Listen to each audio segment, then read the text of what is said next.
Hello everyone, this is Neha Devnani here. Welcome back to my channel. Today we are presenting the part 4th of membership chapter in which we will understand who can acquire membership. आज के इस part में हम सीखने वाले हैं membership कौन कौन acquire कर सकता है. In this lecture we will also look at the method of writing this answer. So without wasting any time, let's get started. First of all, starting the answer with intro, which is a company that comes into existence by law is an artificial person. जो भी company law के वजह से existence में आती है उसे एक आर्टिफिशियल पर्सन माना जाता है. It can exercise rights as a living person. Company अपने राइट्स को एक लिविंग पर्सन की तरह यूज़ कर सकती है. Moving to the next point. According to law, any independent existence and personality unit can be member of the company. Law के हिसाब से कोई भी इंडिपेंडेंट एग्जिस्टेंस या फिर इंडिपेंडेंट कंपनी या कोई भी इंडिविजुअल किसी भी कंपनी का मेंबर बन सकता है. For this, provisions of Articles of Association, that is AOA, should be observed. अब इस तरह से मेंबर बनने के लिए सारे प्रोविजंस मींस सारे कायदे सारी बातें जो भी AOA यानी कि आर्टिकल्स ऑफ एसोसिएशन में लिखी गई हैं उनको ऑब्ज़र्व करना पड़ता है, उन्हें फॉलो करना पड़ता है मेंबर बनने के लिए.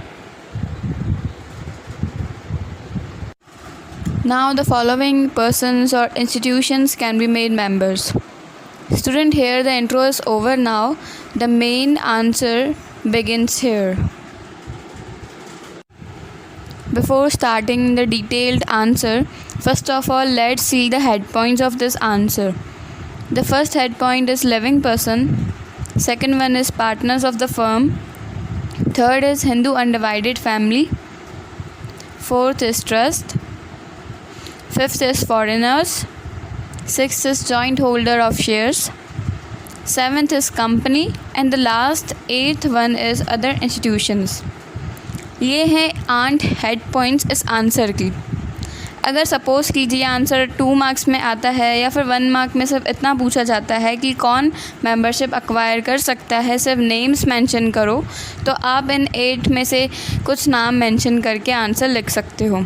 बट अगर आंसर डिटेल में आता है, लेट्स से 3 मार्क्स का या 4 मार्क्स का आता है, तो हम इसे डिटेल में कैसे लिखेंगे अब हम वो देखते हैं. अब तक का वीडियो अगर आपको समझ आ रहा है तो प्लीज़ आप इसे लाइक कर दीजिए और अभी तक सब्सक्राइब नहीं किया है तो प्लीज़ अभी कर दीजिए. Now let's understand the first head point which is a living person.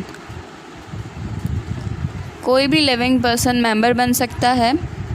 अब हम इसका पहले फर्स्ट पॉइंट रीड कर लेते हैं. Membership of a company is availed bye a contract between a person and company.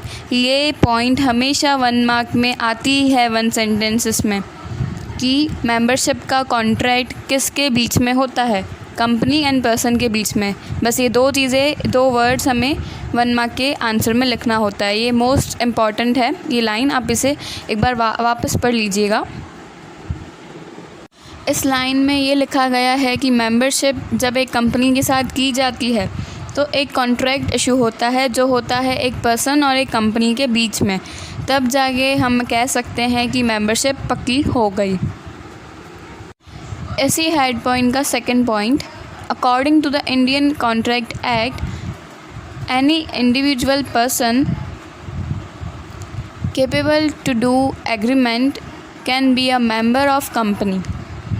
Indian contract act के हिसाब से कोई भी इंडिविजुअल पर्सन अगर केपेबल है एक डील डन करने के लिए, एक एग्रीमेंट करने के लिए, तो वो कंपनी का मेंबर बन सकता है.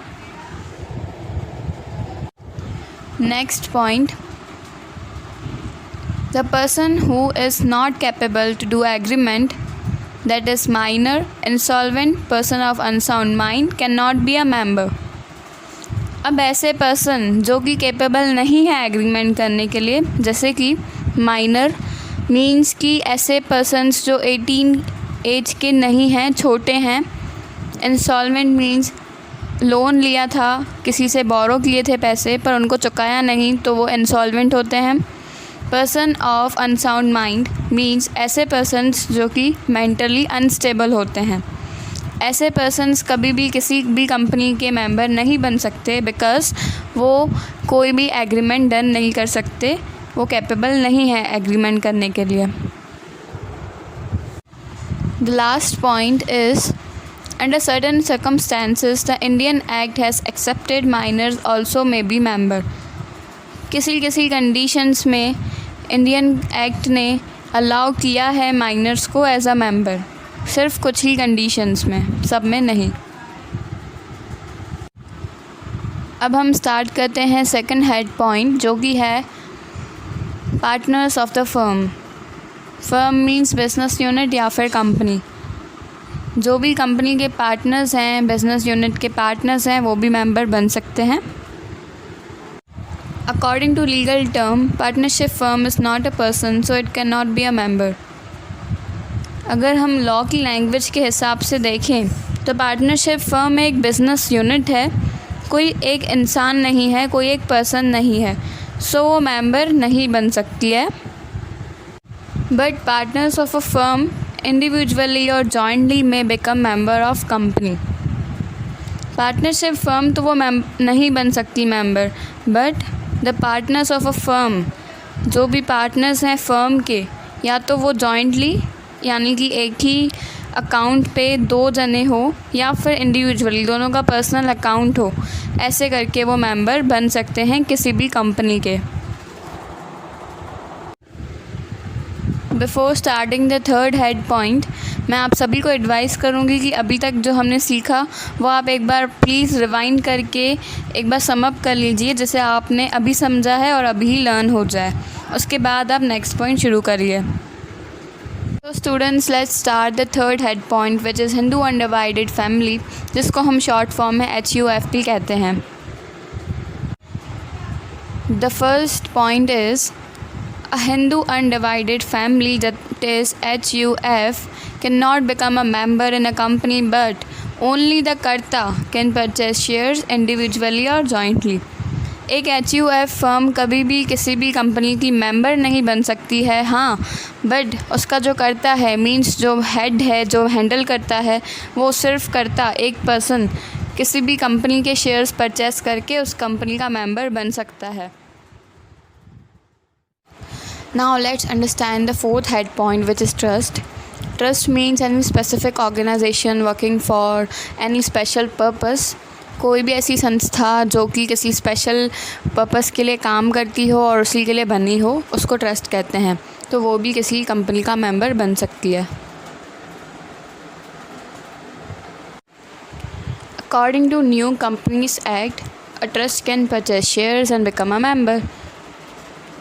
न्यू कंपनीज एक्ट के अकॉर्डिंग कोई भी ट्रस्ट किसी भी कंपनी के शेयर्स खरीद के उसका मेंबर बन सकती है।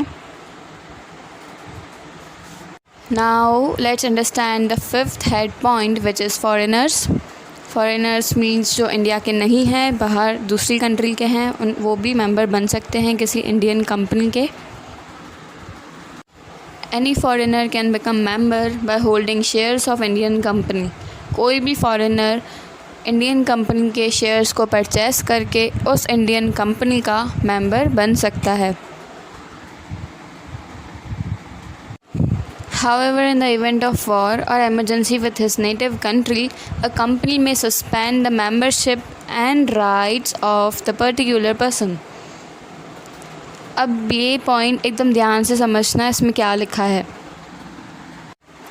इस पॉइंट में ये लिखा है कि अगर कोई ऐसी सिचुएशन आ जाती है जिसमें ये फॉरेन मेंबर जो कि इंडियन कंपनी का मेंबर है, उस फॉरेनर की नेटिव कंट्री मींस जिस कंट्री से वो बिलोंग करता है, उस कंट्री के साथ इंडिया का कोई वॉर हो जाता है या फिर ऐसी कोई इमरजेंसी सिचुएशन अराइज़ हो जाती है, तो ऐसी सिचुएशन में पूरे चांसेस हैं कि उसकी मेंबरशिप सस्पेंड हो सकती है और जो भी उसके राइट्स हैं as a shareholder, as a member, वो भी सस्पेंड किए जा सकते हैं। देयर आर चांसेस, ऐसा ज़रूरी नहीं है 100% सस्पेंड हो जाए सब कुछ। कभी कभी कुछ प्रपोर्शन सस्पेंड किए जाते हैं राइट्स, या फिर कभी 100% राइट्स को और मेंबरशिप को सस्पेंड कर दिया जाता है। Sixth head point is joint holder of shares means कोई शेयर जो कि परचेस हो चुका है उसके दो होल्डर्स हैं, दो जनों के नाम पे जब ये शेयर्स होते हैं तो उसको बोलते हैं जॉइंट होल्डर ऑफ शेयर्स। इस चीज़ का मैं आपको एक कॉमन एग्जांपल देकर समझाती हूँ। आपने सुना होगा कि किसी बैंक अकाउंट में पर्सन्स एक अकाउंट खुलवाते हैं बट वो अकाउंट दो पर्सन के नाम पे होता है, तो उसे कहते हैं joint holding account. So same here it's like यहाँ पे शेयर्स को दो जने होल्ड करते हैं तो इसे कहते हैं जॉइंट होल्डिंग ऑफ शेयर्स। दो से ज़्यादा भी हो सकते हैं। अब इसकी फर्स्ट पॉइंट पहले हम एक बार रीड कर लेते हैं। व्हेन टू और मोर persons hold shares in their joint names, then their names are jointly recorded in the register of members of company। जब दो या फिर दो से ज़्यादा पर्सन्स शेयर्स को होल्ड करते हैं अपने जॉइंट नेम में, तो उन दोनों पर्सन्स या दो से ज़्यादा पर्सन्स के नेम कंपनी के रजिस्टर ऑफ मेंबर्स में नोट कर दिए जाते हैं। They are individually and jointly liable for the shares. अगर कोई भी शेयर्स के मामले में बात उठती है, कुछ भी ऐसा प्रॉब्लम होता है, तो वो दोनों ही ज़िम्मेदार हैं उस बात के लिए। For administration simplicity, the company corresponds with the shareholder whose name appears first। Administration के मामले में जब ये जो भी काम है वो एकदम सिंपल तरीके से हो जाए, इसके लिए कंपनी करस्पॉन्ड्स मीन कम्युनिकेट करती है डायरेक्ट उसी से जिसका नाम फर्स्ट लिखा गया है। Company sends notices, share certificates, dividend warrants, circulars, documents etcetera in his name. अब जो जॉइंट होल्डिंग है उसमें दो या दो से ज़्यादा पर्सन्स हैं, तो जिसका नाम फर्स्ट लिखा गया है उसी के नाम पे कंपनी डिविडेंड वारंट्स को, नोटिसेस को और जो भी डिविडेंड आता है उसके सर्कुलर्स आते हैं या कोई भी डॉक्यूमेंट्स हैं तो सीधा उसी के नाम पर सेंड करती है। Now let's move to the seventh head point which is company. अब कोई एक कंपनी किसी और कंपनी का मेंबर बन सकती है, पर इसके लिए कुछ प्रोविजंस हैं। अब हम इस पॉइंट में वो समझ जाएंगे। As a company is a legal person having artificial personality, it can become a member in any other company। जैसे कि एक कंपनी है, उसका खुद का एक लीगल आर्टिफिशियल पर्सनालिटी है, तो वो किसी और कंपनी का मेंबर बन सकती है। Company can be a member according to the articles of association. Company किसी और कंपनी का मेंबर बन सकती है, पर पहले उसे अपने AOA आर्टिकल ऑफ एसोसिएशन को फॉलो करना है। उसमें जो भी प्रोविजंस लिखे हैं उन सभी बातों को एक बार मानकर फिर किसी और कंपनी का मेंबर वो बन सकती है। The following provisions shall have to be compiled with. अब कौन कौन से प्रोविजंस हैं जो कि एक कंपनी को अलाउ करता है किसी और कंपनी का मेंबर बनने के लिए, अब हम वो रीड करेंगे। The first provision is company may take membership of an another company according to its own articles of association। ये बात हमने अभी भी समझी पहले इंट्रो में, और सेम बात यही लिखी हुई है कि कंपनी किसी और कंपनी का मेंबर बन सकती है, बट उसे अपने AOA आर्टिकल्स ऑफ एसोसिएशन की बातें, प्रोविजंस को एक बार फॉलो करना है। The second provision is a subsidiary company cannot obtain membership of its holding company। कोई भी सब्सिडरी कंपनी अपनी होल्डिंग कंपनी की मेंबरशिप नहीं ले सकती है। First understand the meaning of holding company and subsidiary company. Holding company means जो main company है, पेरेंट कंपनी है, वो होती है, और सब्सिडरी कंपनी मीन्स जो पेरेंट कंपनी के अंडर में काम करती है। सब्सिडरी कंपनी को डॉटर कंपनीज भी कहा जाता है। अब अकॉर्डिंग टू कंपनीज एक्ट 2013 ऐसा रूल है कि कोई भी सब्सिडरी कंपनी अपनी होल्डिंग कंपनी का मेंबरशिप ऑब्टेन नहीं कर सकती है। ऑल्सो कंपनीज एक्ट में ये भी बताया गया है कि कोई भी होल्डिंग कंपनी किसी सब्सिडरी कंपनी को शेयर्स भी अलॉट नहीं कर सकती है। However, in following circumstances, subsidiary company can become a member of the holding company। But कुछ ऐसे सर्कमस्टेंसेस हैं कंपनीज़ एक्ट में जो कि मेंशन किए गए हैं, जिसमें बताया है कि ये सर्कमस्टेंसेस होने पर होल्डिंग कंपनी की मेंबरशिप ऑब्टेन की जा सकती है बाय सब्सिडरी कंपनी।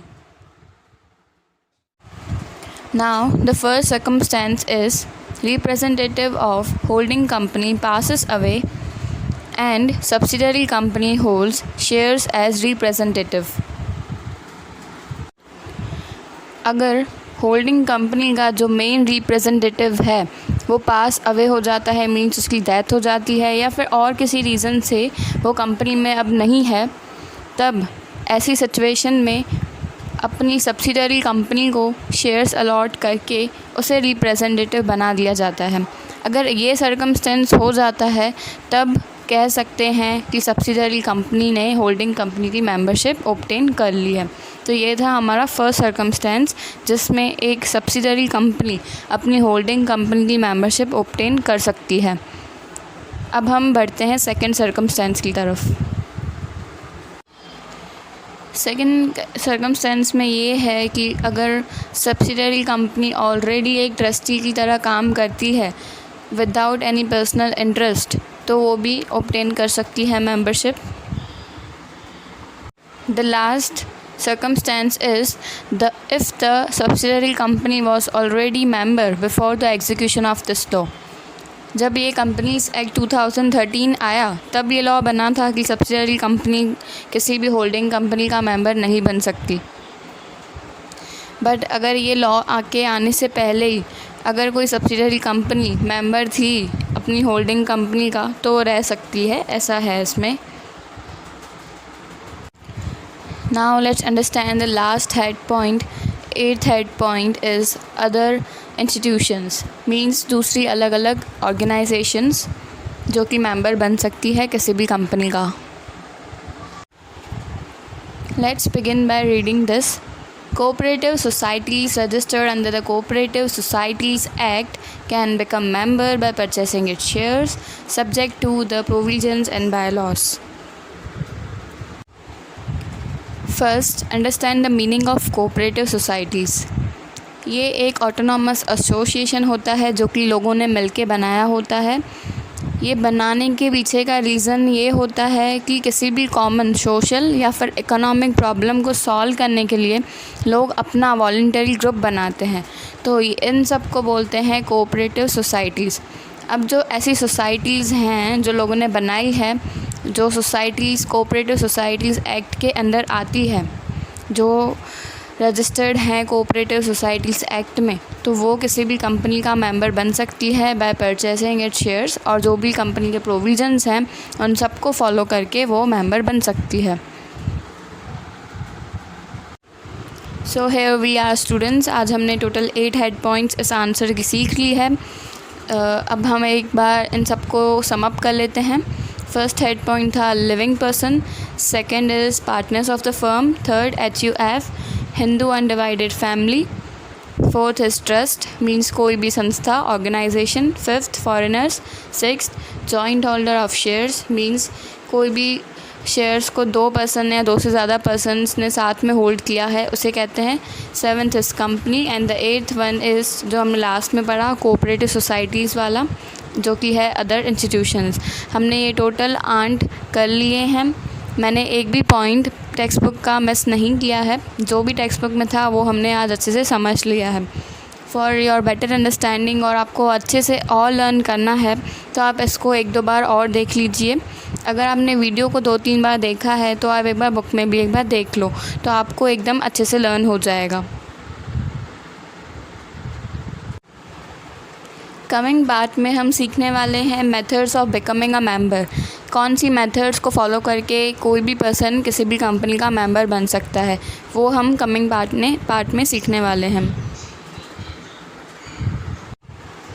वीडियो को अभी तक लाइक नहीं किया है तो प्लीज़ अभी लाइक कर दीजिए, और आपके कोई भी डाउट्स हैं स्टूडेंट्स तो आप मेरे से पूछ सकते हैं कमेंट सेक्शन में, या फिर आपको कुछ रिव्यूज़ देने हैं वीडियो के बारे में तो भी आप दे सकते हैं।